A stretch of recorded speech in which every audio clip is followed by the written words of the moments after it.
నమస్తే, welcome to Swaraj news. ముందుగా headlines. Trump gold card website ప్రారంభం. అధికారికంగా పేర్ల రిజిస్ట్రేషన్ కు ఆహ్వానం.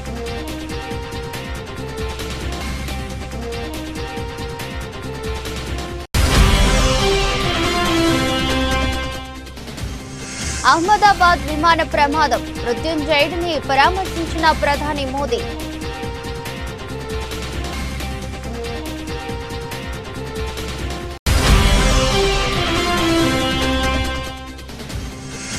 ఇజ్రాయెల్ పై ప్రతీకార దాడులకు దిగిన ఇరాన్. 100కు పైగా డ్రోన్లను ప్రయోగించిన టెహ్రాన్.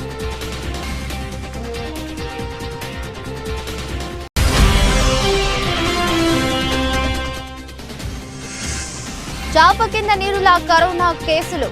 రాష్ట్రంలో 12 కోవిడ్ కేసులు నమోదు.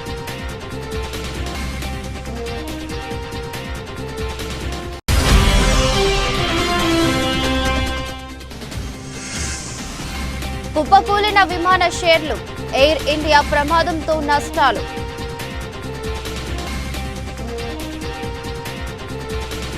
ఎంతో కాలంగా ఊరిస్తూ వస్తున్న గోల్డ్ కార్డు రిజిస్ట్రేషన్ కు సంబంధించిన వెబ్సైట్ ని అమెరికా అధ్యక్షుడు డొనాల్డ్ ట్రంప్ బుధవారం ప్రారంభించారు. విదేశీ వలసదారులు అమెరికా ప్రభుత్వానికి $50 లక్షలు అంటే దాదాపు 43 కోట్లు చెల్లించడం ద్వారా అమెరికా పౌరసత్వాన్ని పొందేందుకు మార్గాన్ని ఏర్పాటు చేసుకోవడం ఈ గోల్డ్ కార్డు ఉద్దేశం. ప్రపంచంలో ఎక్కడా లేని అత్యంత గొప్ప దేశానికి మార్కెట్కు దారి చూపించే అద్భుత ప్రయాణం సాగించేందుకు ఎక్కడ సంతకం చేయాలని వేలాది మంది తనను అడుగుతున్నట్లు ట్రంప్ తన ట్రూత్ పోస్టులో పేర్కొన్నారు. ట్రంప్ కార్డుపై ఆసక్తి ఉన్న వారిని మాత్రమే వెబ్సైట్ అనుమతిస్తుంది. అభ్యర్థి తన పేరు, మతం, చిరునామాను రిజిస్టర్ చేసుకోవాల్సి ఉంటుంది. ట్రంప్ కార్డు .గవర్నమెంట్ పేరుతో ఉన్న ఈ కొత్త వెబ్సైట్ లో బంగారు రంగు కార్డు నమూనాను ఉంచారు. కార్డు పైన $5 మిలియన్ అంకె ముద్రించారు. యూరప్, ఆసియా, ఉత్తర అమెరికా, ఓషియానియా, మధ్య అమెరికా, దక్షిణ అమెరికా, కరీబియన్, ఆఫ్రికా వంటి 8 ప్రాంతాల నుంచి మాత్రమే దరఖాస్తులను ఆహ్వానిస్తుంది. గుజరాత్ రాష్ట్రంలో ఘోర విషాదం చోటు చేసుకున్న విషయం తెలిసిందే. అహ్మదాబాద్ లో కూలిపోయిన ఎయిర్ ఇండియా బోయింగ్ A171 లో ప్రయాణిస్తున్న 242 మందిలో 241 మంది మరణించారు. అయితే ఒకే ఒక్కరు రమేష్ విశ్వాస్ కుమార్ బుజర్వాడ త్రుటిలో ప్రమాదం నుంచి బయటపడి మృత్యుంజయుడిగా నిలిచారు. ప్రస్తుతం అతను అహ్మదాబాద్ లోని సివిల్ ఆసుపత్రిలో చికిత్స పొందుతున్నారు. ఈ నేపథ్యంలో నేడు రమేష్ ను ప్రధానమంత్రి నరేంద్ర మోదీ పరామర్శించారు. శుక్రవారం ఉదయం ప్రమాద స్థలాన్ని సందర్శించిన మోదీ అక్కడి నుంచి నేరుగా సివిల్ ఆసుపత్రికి వెళ్లారు. అక్కడ చికిత్స పొందుతున్న క్షతగాత్రులను పరామర్శించారు. ఈ క్రమంలో విమాన ప్రమాదం నుంచి ప్రాణాలతో బయటపడ్డ రమేష్ ను కూడా మోదీ పరామర్శించారు. ఆరోగ్య పరిస్థితి గురించి వివరాలు అడిగి తెలుసుకున్నారు. అనంతరం అతడికి ధైర్యం చెప్పారు. అండగా ఉంటామని హామీ ఇచ్చారు. ఇందుకు సంబంధించిన వీడియో ప్రస్తుతం వైరల్ అవుతుంది. బ్రిటిష్ జాతీయుడైన 38 ఏండ్ల రమేష్ విమానంలో 11A సీటులో కూర్చున్నారు. ఎమర్జెన్సీ ఎగ్జిట్ డోర్ వెనక ఈ సీటు ఉంటుంది. తన కుటుంబాన్ని కలిసేందుకు భారత్ కు వచ్చిన రమేష్ తన సోదరుడు అజయ్ కుమార్ రమేష్ తో కలిసి లండన్ కు తిరుగు ప్రయాణమయ్యారు. విమానంలోని 11A సీటులో కూర్చున్న రమేష్ ప్రమాదం నుంచి ప్రాణాలతో బయటపడిన ఏకైక ప్రయాణికుడు. విమానం టేకాఫ్ అయిన 30 సెకండ్లకే భారీ శబ్దం వినిపించిందని, అందులోనే విమానం కూలిపోయిందని తెలిపాడు. అంత క్షణాలలో జరిగిపోయిందని రమేష్ చెప్పుకొచ్చారు. ప్రమాదంలో రమేష్ కు ఛాతీ, కాళ్లకు బలమైన దెబ్బలు తగిలాయి. అంతకుముందు విమానం కూలిపోయి దగ్ధం అవుతుండగా గాయపడిన రమేష్ అంబులెన్స్ వైపు నడుచుకుంటూ వస్తున్న దృశ్యాలు సోషల్ మీడియాలో వైరల్ అవుతున్నాయి. విమానంలో ఇతర ప్రయాణికుల పరిస్థితి గురించి స్థానికులు రమేష్ ను అడగడం కనిపించింది. విమానం పేలిపోయిందని గుజరాతీలో రమేష్ చెప్పడం వినిపించింది. ఎయిర్ ఇండియాకు చెందిన బోయింగ్ 787-8లో 11A seat economy class cabin కు చెందిన మొదటి వరుసలో ఉంటుంది. బిజినెస్ క్లాస్ కి వెనుక ఉంటుంది. క్యాబిన్ కి అభిముఖంగా కూర్చొని చూస్తే ఎడమ వైపున 11A సీటు ఉంటుంది. విమానం రెక్కలు ఉండే ప్రదేశానికి 2 వరుసల ముందు ఈ విండో సీటు ఉంటుంది. ప్రమాద సమయాలలో సురక్షిత సీటుగా పరిగణించే 11A సీటు ఎమర్జెన్సీ డోర్ కు వెనకనే ఉంటుంది.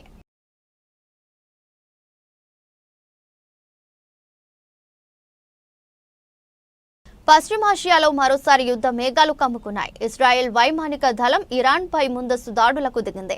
అణు కర్మాగారాల సైనిక స్థావరాలే లక్ష్యంగా టెహ్రాన్ పై బాంబుల వర్షం కురిపించింది. శుక్రవారం ఉదయం దేశ రాజధానిలో పేలుళ్ల శబ్దం వినిపించడంతో స్థానికులు భయాందోళనకు గురయ్యారని ఇరాన్ అధికార మీడియా వెల్లడించింది. దీనికి ప్రతిగా టెహ్రాన్ సైతం ఇజ్రాయెల్ పై ప్రతీకార దాడులకు దిగింది. డ్రోన్లతో విరుచుకుపడుతోంది. ఆ దాడులను ఇజ్రాయెల్ దళాలు సమర్థవంతంగా తిప్పికొడుతున్నాయి. కొన్ని గంటల్లోనే ఇరాన్ 100కు పైగా డ్రోన్లను ప్రయోగించినట్లు ఇజ్రాయెల్ సైన్యం తెలిపింది. ఇజ్రాయెల్ చీఫ్ ఆర్మీ ప్రతినిధి బ్రిగేడియర్ జనరల్ ఏఫీ డ్రెఫిన్ మాట్లాడుతూ గత కొన్ని గంటల్లో ఇజ్రాయెల్ పై ఇరాన్ 100కి పైగా డ్రోన్లను ప్రయోగించింది. వాటిని మా దళాలు కూల్చివేశాయి. ఇరాన్ దాడులను ఎదుర్కొనేందుకు మా సైన్యం పనిచేస్తుంది అని తెలిపారు. ఇవాళ ఉదయం ఇజ్రాయెల్ జరిపిన దాడుల్లో ఇరాన్ వైపు భారీ నష్టం వాటిల్లినట్లు తెలుస్తోంది. ఇజ్రాయెల్ దాడుల్లో ఇరాన్ పారామిలిటరీ రెవల్యూషనరీ గార్డ్స్ అధిపతి హుసేన్ సలామీ మృతి చెందినట్లు ఇరానియన్ స్టేట్ టెలివిజన్ తెలిపింది. అంతేకాదు ఇరాన్ మిలిటరీ చీఫ్ మొహమ్మద్ భగేరీ కూడా మృతి చెందారు. ఇరాన్ సైనిక దళాల్లో అత్యున్నత ర్యాంకు కలిగిన ఆఫీసర్ భగేరీ శుక్రవారం తెల్లవారుజామున ఇజ్రాయెల్ జరిపిన దాడిలో మృతి చెందిన వ్యక్తుల్లో భగేరీ 2 కీలక వ్యక్తిగా నిలిచారు. ఆపరేషన్ రైజింగ్ లయన్ లో భాగంగా నిర్వహించిన దాడుల్లో నటాంజ్లో ఉన్న అణు శుద్ధీకరణ కేంద్రాన్ని టార్గెట్ చేశారు. అణు శాస్త్రవేత్తలను కూడా దాడుల్లో టార్గెట్ చేసినట్లు తెలుస్తోంది. ఇరాన్ చేపడుతున్న బాలిస్టిక్ మిసైల్ ప్రోగ్రామ్ కు నటాంజ్ కేంద్రం ప్రధానంగా నిలుస్తోంది. తాజాగా ఇజ్రాయెల్ చేపట్టిన దాడుల్లో అమెరికా సహాయం కానీ పాత్ర కానీ లేనని ఆ దేశ విదేశాంగ మంత్రి మార్కో రూబో తెలిపారు. మరోవైపు ఆదివారం ఓమన్ దేశం వేదికగా అమెరికా ఇరాన్ మధ్య అణ్వాయుధ కేంద్రాలపై చర్చలు జరగనున్నాయి. ఇజ్రాయెల్తో ఉద్రిక్తత పరిస్థితుల నేపథ్యంలో ఇరాన్ తన గగన తలాన్ని మూసివేసిన విషయం తెలిసిందే. దీంతో విమాన రాకపోకలకు తీవ్ర అంతరాయం ఏర్పడింది. న్యూయార్క్ నుంచి ఢిల్లీకి, ఢిల్లీ ముంబై నుంచి లండన్, న్యూయార్క్కు వెళ్లే అనేక విమానాలు ప్రభావితమయ్యాయి. పలు విమానాలను దారి మళ్లించగా మరికొన్ని వెనక్కి తిరిగి వస్తున్నాయి.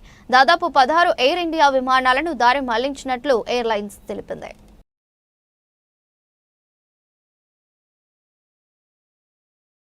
18 నెలల నుంచి ముఖ్యమంత్రిగా రేవంత్ రెడ్డి చేసింది ఏంటి? కేసీఆర్, కేటీఆర్, హరీష్, బీఆర్ఎస్ నేతలను జైల్లో వేయాలనే ఆలోచన తప్ప రాష్ట్రం కోసం ఆలోచన లేదు. బీఆర్ఎస్ పార్టీ కార్యకర్తలను, సోషల్ మీడియా వారియర్స్ ను, కొంతం దిలీప్ లాంటి వారిని అరెస్ట్ చేయడం తప్ప తెలంగాణకు ఏమి చేశావు? ఒక్కసారి ఆత్మ విమర్శ చేసుకో. కేసులపై పెట్టే సమయాన్ని పాలనపై పెట్టు. 100 రోజుల్లో 6 గ్యారంటీలు, 420 హామీలు అన్నావు. ఏమైంది? 600 రోజులైనా గ్యారంటీలు అమలు కాలేదు. ఇప్పటికైనా ఉద్దర మాటలు బంద్ చేయి. రేవంత్ అని ఎమ్మెల్యే వేముల ప్రశాంత్ రెడ్డి మండిపడుతున్నారు. తెలంగాణ ముఖ్యమంత్రి రేవంత్ రెడ్డి గారు ఢిల్లీలో ఇష్టాగోష్ఠి విలేకరులతో మాట్లాడినాడు. వారి వ్యవహారం ఎట్లా ఉందంటే గల్లీలో గల్లీజాందాలు చేసి ఢిల్లీలో గులాంగిరి చేస్తున్నట్టు ఆయన వ్యవహారం ఉంది. ఎందుకంటే ఆయన మాటలే పాపం ఆయన 2 రోజులుగా ముఖ్యమంత్రిగా మంత్రులకు తన శాఖను తాను ఇచ్చుకోలేని స్థితిలో 2 రోజులుగా ఢిల్లీలో పడగాపులు కాసి వాళ్ళ అధినాయకుల అపాయింట్మెంట్లు కూడా దొరకని నిస్సహాయ స్థితిలో ఆ ఫ్రస్ట్రేషన్లో ఆయన ఇష్టాగోష్ఠిలో మాట్లాడినట్టు కనిపిస్తా ఉన్నది. కేసీఆర్ గారు, కిషన్ రెడ్డి గారు ఒక్కటే అన్న మాట మాట్లాడినాడు. నిజానికి వాస్తవంగానైతే రేవంత్ రెడ్డి గారు, బీజేపీ ఒకటి. వాళ్ళ దోస్తాన ఎప్పటికప్పుడు అనేక సందర్భాల్లో బయటపడ్డది. ఉదాహరణకు బీజేపీ ఎంపీ విశ్వేశ్వరరెడ్డి గారు మీడియాలో చెప్పినాడు, రేవంత్ రెడ్డి గారు కాంగ్రెస్ పార్టీ తరఫున వీక్ క్యాండిడేట్లను మొన్న ఎంపీ ఎన్నికల్లో నిలబెట్టి మా బీజేపీ ఎంపీలు గెలవడానికి హెల్ప్ చేసినారు అని చెప్పి బీజేపీ ఎంపీ విశ్వేశ్వరరెడ్డి గారు స్వయంగా చెప్పినారు మీడియాలో. ఆయన చెప్పిన దాంట్లో వాస్తవం ఉంది నిజంగా. ఎందుకంటే మొన్న జరిగిన ఎంపీ ఎన్నికల్లో మల్కాజ్గిరి పార్లమెంట్ బీజేపీ అభ్యర్థి ఈటెల రాజేందర్ గారి మీద ఏరియాకు ఆ ప్రాంతానికి సంబంధం లేనటువంటి సునీతా మహేందర్ రెడ్డి గారిని ఎక్కడి నుంచో తీసుకొచ్చి తద్వారా పరోక్షంగా బీజేపీ ఎంపీ ఈటెల రాజేందర్ గారు గెలవటానికి సహాయపడ్డది రేవంత్ రెడ్డి. అట్లనే అది వేరే పార్టీల నుంచి తీసుకొచ్చి మళ్ళీ వేరే పార్టీల నుంచి వేరే ప్రాంతం నుంచి తీసుకొచ్చి ఈటెల రాజేందర్ గారు బలమైన నాయకుడు. ఆయన ఎదురుగా బలహీన అంటే నా ఉద్దేశం ఆ ప్రాంతానికి సంబంధం లేని వ్యక్తిని తీసుకొచ్చి నిలబెట్టి ఆయనను గెలిపించడానికి దోహదపడ్డాడు రేవంత్ రెడ్డి. అట్లనే యంగ్ ఇండియా ఇంటిగ్రేటెడ్ స్కూల్స్ పేరుతో అతిపెద్ద మోసం చేస్తున్నాడు రేవంత్ రెడ్డి. ఒక్కో ఇంటిగ్రేటెడ్ స్కూల్ కు 50 కోట్లని చెప్పి 200 కోట్లకు పెంచేసి భారీ అవినీతికి పాల్పడుతున్నదే కాంగ్రెస్ సర్కార్. కాంగ్రెస్ ప్రభుత్వం పూర్తిగా ఫోటోషాప్ ప్రభుత్వంగా మారింది. సీఎం రేవంత్ రెడ్డి కొడంగల్ నియోజకవర్గంలోనే ఇంటిగ్రేటెడ్ స్కూల్ కు ఇప్పటికీ ఒక ఇటుక కూడా పెట్టలేదని బీఆర్ఎస్ నాయకులు ఆర్ఎస్ ప్రవీణ్ కుమార్ అన్నారు. సడన్ గా 2025వ సంవత్సరంలో ఒక్కొక్క ఇంటిగ్రేటెడ్ స్కూల్ కు 200 కోట్లు అన్నారు. ఇష్టం వచ్చినట్టు ఎస్టిమేట్స్ పెంచుకుంటూనే పోతున్నారు. 640 మంది విద్యార్థులను ఒక స్కూల్లో పెట్టి వాళ్ళందరి మీద అజమాయిష్ చేయడమే వీలు కాదని అనుకుంటే ఇవాళ 2560 మంది విద్యార్థులను ఒకటే దగ్గర పెట్టి రేవంత్ రెడ్డి గారు నేను వాళ్ళకు పాఠాలు బోధిస్తా అంటున్నారు.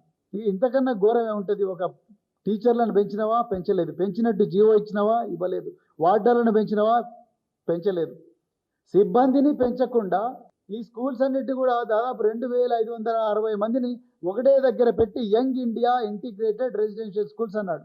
అసలు ఈ రెసిడెన్షియల్ స్కూల్స్ మొదటి నుంచి ఇంటిగ్రేటెడ్ అన్న విషయం కూడా ముఖ్యమంత్రి గారికి తెలియకపోవడం ఇవాళ తెలంగాణ ప్రజలు చేసుకున్న దురదృష్టం. ఇవాళ మనం ఏ జిల్లాలకు పోయినా ఏ హైవేల మీద పోయినా కూడా పెద్ద పెద్ద హోర్డింగులు దర్శనమిస్తున్నాయి. ఎందుకంటే ఇవాళ తెలంగాణలో కాంగ్రెస్ ప్రభుత్వం ఒక ఫోటోషాప్ ప్రభుత్వం.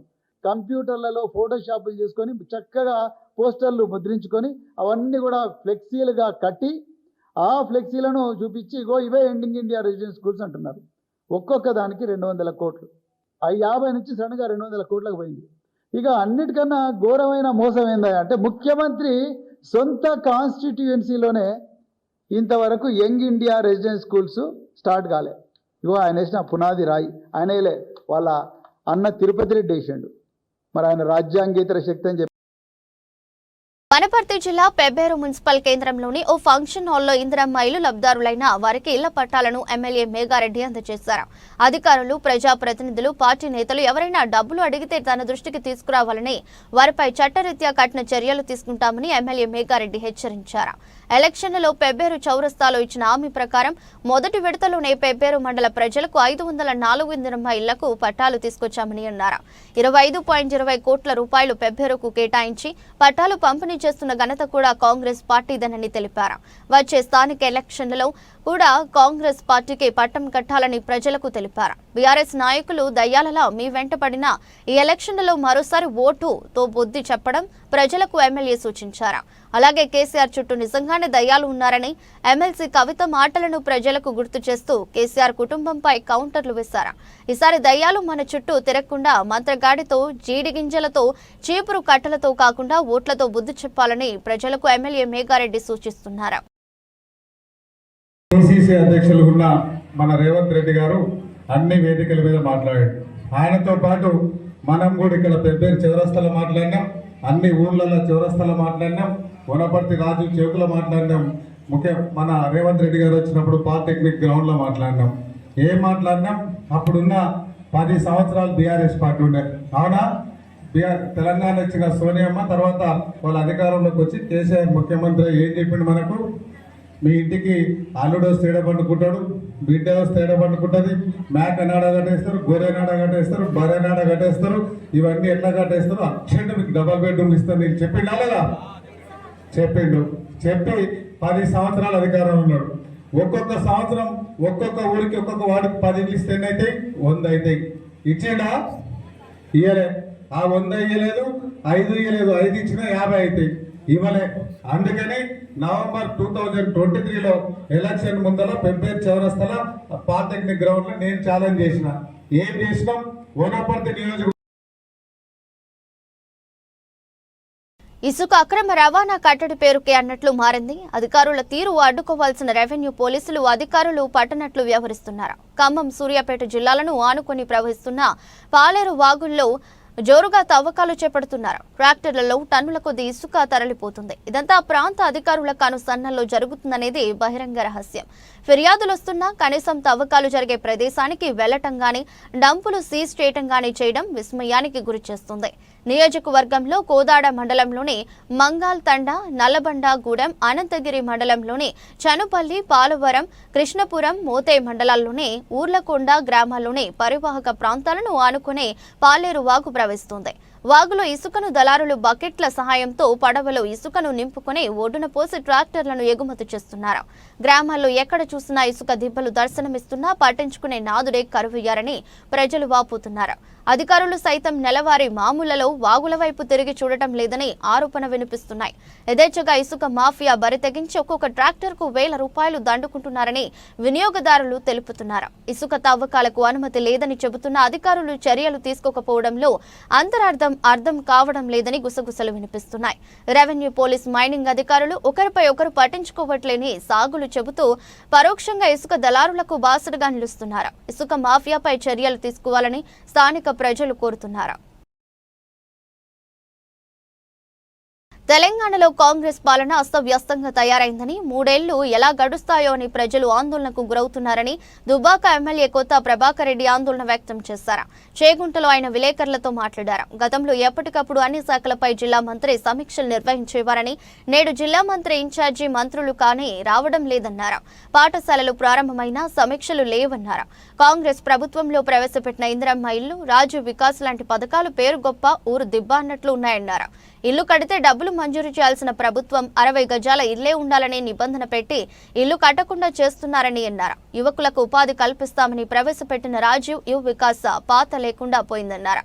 కేసీఆర్ హయాంలో గ్రామ పంచాయతీలకు ట్రాక్టర్లు అందిస్తే వాటిలో డీజిల్ పోయలేని దుస్థితి నెలకొందన్నారు. ట్రాక్టర్ల మెయింటెనెన్స్ చేయలేమని కార్యదర్శులు కలెక్టర్ల ముందు వాపోతున్నారని తెలిపారు. ఈరోజు రాష్ట్ర వ్యవహారాలు ఎట్లున్నాయంటే మరి మూలిగే నక్క మీద తాటికాయ పడ్డట్టున్నది పరిస్థితి. చెప్పేదేమో పెద్ద పెద్ద డైలాగులు, పెద్ద పెద్ద కథలు, చేసేదైతే ఏం లేదు. ఇలా చాలా ఘోరమైన పరిస్థితి. ఇందిరమ్మ ఇళ్ళని పెట్టిండ్రు. ఆ ఇందిరమ్మ ఇళ్ళల్లో పోతే ఆ ఇళ్ళకి ఇదివరకు అసలు ఇన్ని రోజులు అవుతుంది పేరు పెట్టుకుంటా అదిగో వచ్చే ఇదిగో వచ్చే ఏమో చేస్తామని చెప్పి ఏదో బూసి చూపిస్తుంది తప్ప చేసింది లేదు, పోయింది లేదు. మరి ఇందిరమ్మ ఇల్లు లీస్ట్ పెడితే లీస్ట్లో రానోళ్ళు కూడా ఇవ్వాలి. ఈ మన జిల్లాలనే రామాయపేటనే మరి నాకు రాలేదని మనస్తాపం చెంది పాపం ఈ పేదోడు గైడ్లైన్స్ లేక మరి అధికారులు ఎవరికి ఇవ్వాలనో ఎవరికి ఇవ్వద్దో కూడా వాళ్ళకి తెలుస్తలేదు. ఒకసారి అంటారు పెంకుటిల్లు అంటారు, ఒకసారి అంటారు టార్పాలు కప్పుకుంటా అంటారు, ఇంకోసారి అంటారు ఏం లేకపోతే రోడ్డు మీద ఉన్న వాళ్ళకి ఇస్తామంటారు. మరి దీనివలన చాలామంది ఆశ కొద్దీ మరి కొద్దో గొప్ప బరంతులు నింపుకొని కొద్దిగా బేస్మెంట్ చేసుకున్న వాళ్ళకు మరి వస్తుందని ఆశతోటి కట్టుకుంటుంటే దానికి 68 గజాలే ఉండాలి, మరి ఇంతనే పొడి ఉండాలి, ఎంత 600 స్క్వేర్ ఫీట్లే ఉండాలి, 1 ఫీట్ తక్కువ ఉండద్దు. 1 ఫీట్ ఏంది అసలు? అది అట్లుంటుందా? ఎక్కడన్నా వ్యవహారం అట్లుంటుందా? అట్లుండదు. అమ్మఒడి అర్ధఒడి అని మాట్లాడిన నారా లోకేష్ నేడు 2000 ఎందుకు తగ్గించి వేస్తున్నట్టు, మహిళల మీద ఎంతో ప్రేమ ఉన్నట్టు నటిస్తున్న టీడీపీ నాయకులు మహిళలకు ఇవ్వాల్సిన ఆడబిడ్డ నిధిని P4లో భాగంగా చేసి మోసం చేస్తారా అని ఎమ్మెల్యే తాటిపర్తి చంద్రశేఖర్ రెడ్డి అన్నారు. మేమేంది మీలాగా అబద్ధాలు చెప్పట్లేదు. రికార్డెడ్గా ఎవిడెన్స్తో విత్ ప్రూఫ్స్తో మీకు బయట పెడుతున్నాం, చూపిస్తున్నాం. మరి మీరెందుకు చేయలేకపోతున్నారు? మళ్ళీ ఈ పథకంలో ఇంకొక మోసం. ఆ రోజు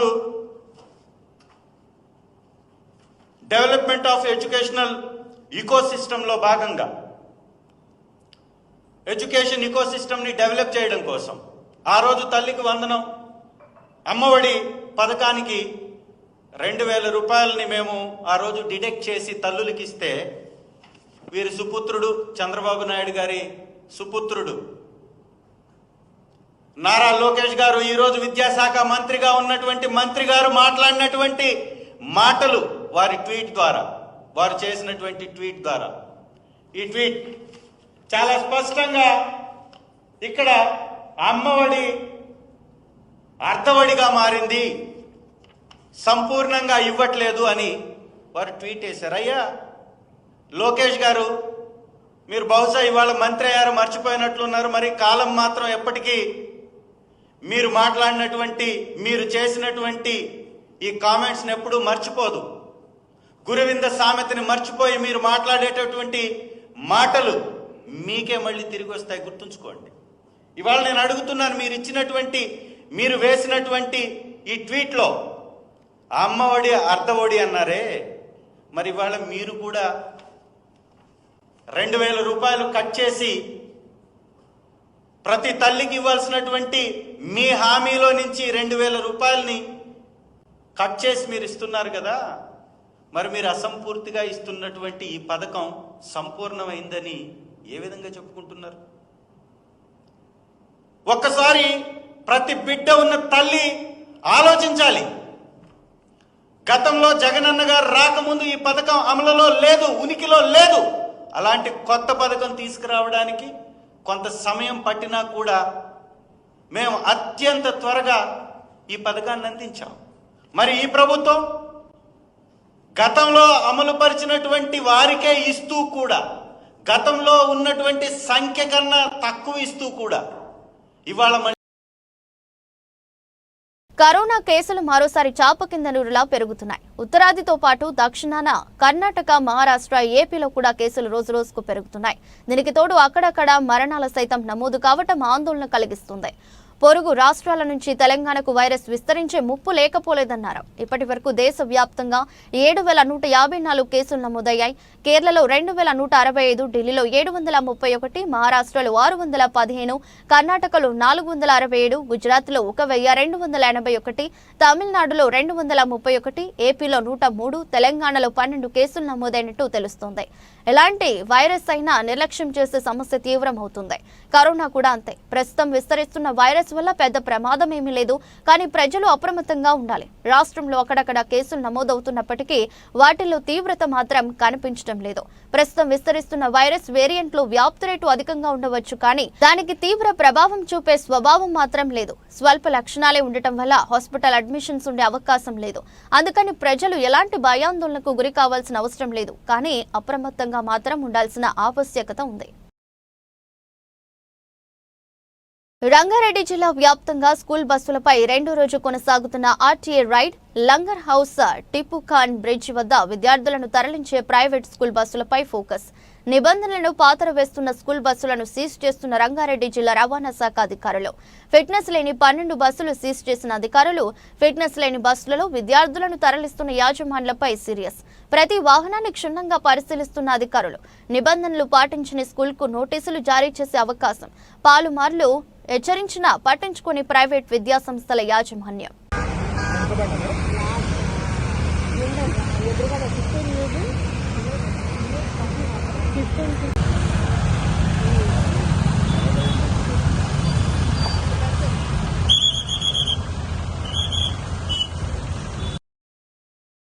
వైఎస్ఆర్ కడప జిల్లా పులివెందులలో టీడీపీ జెండాలు తొలగించారంటూ 3 మైనర్ బాలుర సహా 4 అరెస్ట్ చేసిన సంఘటన. మహిళలు పులివెందుల పోలీస్ స్టేషన్ ఎదుట ఆందోళన నిర్వహించారు. తమ పిల్లలు ఎక్కడున్నారో చూపాలంటూ పోలీస్ స్టేషన్ను మహిళలు చుట్టుముట్టారు. మైనర్లు అని కూడా చూడకుండా స్టేషన్లు మార్చి కొడుతున్నారంటూ వారు ఆరోపించారు. మహానాడు పూర్తయినా వైఎస్ఆర్ విగ్రహాల వద్ద టీడీపీ జెండాలు తొలగించలేదని వారు ఆరోపించారు. మున్సిపల్ కమిషనర్, డీఎస్పీలకు ఫిర్యాదు చేసినా ఫలితం శూన్యమని వారు ఆవేదన వ్యక్తం చేస్తున్నారు. వాళ్ళ మేనమామి సరి పిలిచిపోయింది వాడికి, మరి కనంపల్లి వాడి ఇంటికాడు ఉన్నాడు నా కొడుకు. నేనైనా అన్నాను, ఎందుకు పిలుచుకుపోతున్నారో, ఏం కోసం పిలుచుకుపోతున్నా అని చెప్పినాను. కానీ తనైతే ఏమన్నాడంటే ఎక్కడ లేదులే ఇక్కడే అని చెప్పినాడు. నేనుండి వద్దురా పిలుచుకోవద్దు, వానికి ఏం తెలియదు, చిన్నపిల్లడు కదా అంటే లేదు మేము ఇక్కడే పోతున్నాం అన్నాడు. సార్ నేను ఏదో తినే తీసుకున్నాను అనుకున్నాను. మాకైతే ఏ పగలు లేవు సార్, ఏ పార్టీ మీద మాకు చంద్రబాబు సార్ మీద పార్టీ లేదు, ఎవరి మీద లేదు సార్. మాకు మా పిల్లలను చూపియాలి సార్. 10th క్లాస్కి ఇప్పుడు 15 సంవత్సరాలు ఉన్నాయి బాబుకి. 15 సంవత్సరాలు ఉన్నాయి. వాడు వచ్చి ఇంటికాడ వచ్చి పిలుచుకుపోయినాడు, కానీ నా కొడుకు పోవాలని పోలేదు సార్. వాళ్ళే వచ్చి నాకు మా తమ్ముడు వచ్చి పిలుచుకుపోయినాడు సార్. అదే సార్ జరిగింది అక్కడ. అక్కడ నుంచి మరి సాయంకాలం మేము ఫోన్ చేసినాము.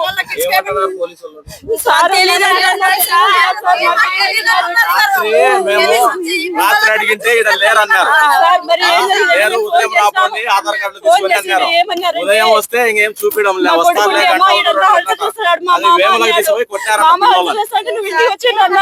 పిల్లలు సార్ కొట్టేదానికి 14 సంవత్సరాలు ఉన్నాయి ఒక పిల్లలకి. గుజరాత్లో జరిగిన ఎయిర్ ఇండియా ఘోర విమాన ప్రమాదం దేశీయ స్టాక్ మార్కెట్లను ప్రభావితం చేసింది. అహ్మదాబాద్లోని అంతర్జాతీయ విమానాశ్రయం నుంచి గురువారం మధ్యాహ్నం లండన్కు బయలుదేరిన ఫ్లైట్ టేకాఫ్ అయిన కొద్దిసేపటికే కుప్పకూలింది. ఈ నేపథ్యంలో అటు బాంబే స్టాక్ ఎక్స్చేంజ్, ఇటు నేషనల్ స్టాక్ ఎక్స్చేంజ్లో నమోదైన ఆయా విమానయాన రంగ కంపెనీల షేర్లు పెద్ద ఎత్తున అమ్మకాల ఒత్తిడికి లోనయ్యాయి. మదుపరులు భారీగా పెట్టుబడుల ఉపసంహరణకు దిగారు. దేశీయ విమానయాన రంగ దిగ్గజ సంస్థ ఇంటర్ గ్లోబ్ ఏవియేషన్ లిమిటెడ్ షేర్ల విలువ భారీగా క్షీణించింది. ఈ ఒక్కరోజే ఎన్ఎస్ఈలో ఇండిగో స్టాక్ ధర 187 పతనమైంది. ఇది కంపెనీ షేర్ విలువలో 3.32% సమానం. చివరకు 5,444 రూపాయల వద్ద స్థిరపడింది. ప్రమాద ఘటనతో విమాన ప్రయాణ రక్షణపై ఏర్పడిన భయాలు ఎయిర్లైన్ స్టాక్స్ ను ఒకసారిగా సెల్లింగ్ షేర్లలోకి నెట్టాయని మార్కెట్ నిపుణులు ట్రేడింగ్ సరళిని విశ్లేషిస్తున్నారు. విమానయాన అనుబంధ రంగాల కంపెనీల షేర్లు నష్టాలకు గురయ్యాయి. Unimech aerospace, Hindustan aeronautics, Bharat dynamics, Taneja aerospace, TAL enterprises, Entar technologies, Azad engineering తదితర కంపెనీల షేర్ల విలువ 4.20% నుంచి 1.34% వరకు పడిపోయింది. ప్రమాదానికి లోనైన ఎయిర్ ఇండియా విమానం బోయింగ్ సంస్థది కావడంతో సహజంగానే కంపెనీ షేర్లు నష్టాల్లోకి జారుకున్నాయి. గురువారం అమెరికా స్టాక్ మార్కెట్ల ట్రేడింగ్లో ఒకానొక దశలో 8% వరకు పడిపోయాయి. ఆ తర్వాత కోలుకున్న 5% నష్టాల్లోనే కదలాడుతున్నాయి. ఈ ప్రమాదంతో బోయింగ్ విమానాల అమ్మకాలు ప్రభావితం కావచ్చని, ప్రపంచ దేశాల నుంచి ఆర్డర్లు తగ్గిపోవచ్చని అంచనాలు ఈ అమెరికా కంపెనీ ఇన్వెస్టర్లను భయపడుతున్నాయి. దేశీయ స్టాక్ మార్కెట్లు గురువారం భారీ నష్టాల్లో ముగిశాయి. సెన్సెక్స్ 823.16 పాయింట్లు దిగజారి 81,691.98 వద్ద ముగిసింది. ఇక ఎన్ఎస్ఈ సూచీ నిఫ్టీ సైతం 253.20 పాయింట్లు లేదా 1.01% కోల్పోయి 24,888.20 వద్ద స్థిరపడింది. దీంతో వరుస లాభాలకు బ్రేక్ పడ్డట్టయింది. అంతర్జాతీయ స్టాక్ మార్కెట్ల నుంచి ప్రతికూల సంకేతాలు, మిడిల్ ఈస్ట్ దేశాల ఉద్రిక్తతల నడుమ ఉదయం ఆరంభం నుంచే సూచీలు నష్టాల్లో నడిచాయి.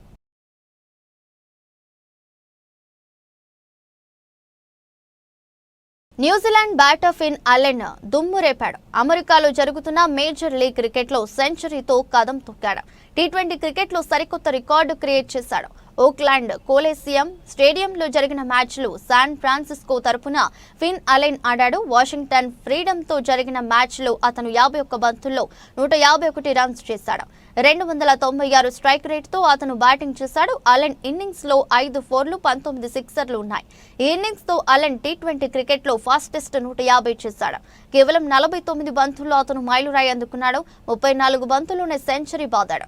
టీ20లో అత్యంత వేగంగా సెంచరీ చేసిన తొలి కివీస్ బ్యాటర్ గా నిలిచాడు. అతను టోర్నమెంట్ చరిత్రలో ఫాస్ట్ సెంచరీ చేసిన బ్యాటర్ అయ్యాడు. తాజా ఇన్నింగ్స్ లో క్రిస్ గేల్ తో పాటు సాహిల్ చౌహాన్ రికార్డులను అతను బ్రేక్ చేశాడు. టీ20లో ఒకే ఇన్నింగ్స్ లో గతంలో గేల్ చౌహాన్లు అత్యధికంగా 18 సిక్సర్లు బాదారు. ఫిన్ అలెన్ ఈ మ్యాచ్ లో 19 సిక్సర్లు కొట్టి ఆ రికార్డును తుడిచేశాడు. వాస్తవానికి 6 నెలల క్రితం ఫిన్ అలెన్ కు ఐపీఎల్ వేలంలో అనుభవం ఎదురైంది. అలెన్ ను ఒక్క ఐపీఎల్ ఫ్రాంచైజీ కొనుగోలు చేయలేదు. 2 కోట్ల బేస్ ప్రైజ్ తో అతను వేలానికి సిద్ధంగా ఉండే కానీ అతను ఆన్ స్టోల్డ్ గా మిగిలిపోయాడు. వార్తలు ముగించే ముందు మరోసారి headlines. Trump gold card website ప్రారంభం. అధికారికంగా పేర్ల రిజిస్ట్రేషన్ కు ఆహ్వానం.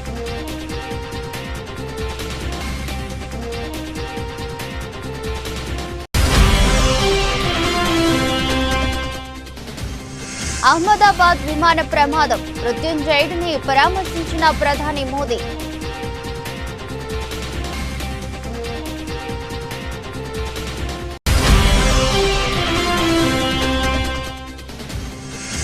ఇజ్రాయెల్ పై ప్రతీకార దాడులకు దిగిన ఇరాన్.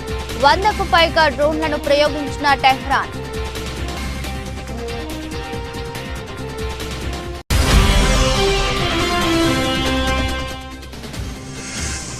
చాప కింద నీరులా కరోనా కేసులు.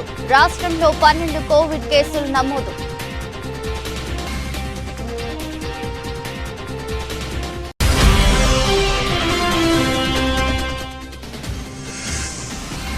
కుప్పకూలిన విమాన షేర్లు. ఎయిర్ ఇండియా ప్రమాదంతో నష్టాలు.